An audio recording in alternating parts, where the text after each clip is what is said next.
ये SSC MTS का question है। इस क्वेश्चन में बोला गया है कि अरिन एक काम को 6 दिनों में करता है और सेल भी उसी काम को 8 दिनों में करता है। अरिन और सेल भी उस काम को करने के लिए 7,200 रुपये का कॉन्ट्रैक्ट लेते हैं और उस काम को केविन के मदद से 3 दिनों में पूरा करते हैं। तो क्वेश्चन में पूछा गया है कि केविन का शेयर कितना है। आइए इस क्वेश्चन को सॉल्व करते हैं।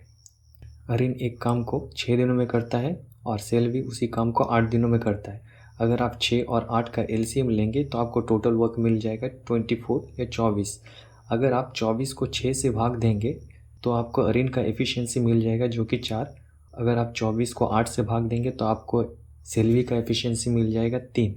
एफिशिएंसी एक दिन के काम करने की क्षमता को ही कहा जाता है। इसका मतलब अरिन एक दिन में 4 यूनिट काम कर सकता है और सेल्वी एक दिन में 3 यूनिट काम कर सकता है और टोटल वर्क हमारा 24 या 24 है, 24 यूनिट।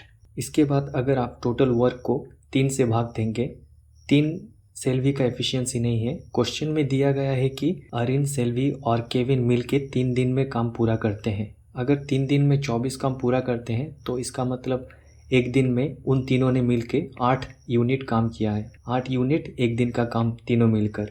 अगर अरिन एक दिन में 4 यूनिट काम कर सकता है, सेल्वी 3 यूनिट काम कर सकता है और केविन के दिया नहीं गया तो हम इसको x मान लेते हैं।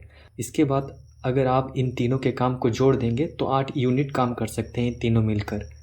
तो आप यहाँ पर कैलकुलेशन करके आप केविन का एक दिन का काम या एफिशिएंसी निकाल सकते हैं जो कि 1।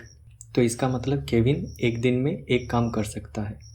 क्योंकि काम तीनों ने मिलकर पूरा किया, अंत तक कोई भी छोड़ के नहीं गया, तो पैसे भी उनके काम के हिसाब से बांटा जाएगा।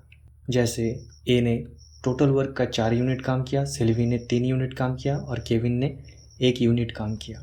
आप इसी रेशियो में पैसे को बांट सकते हैं।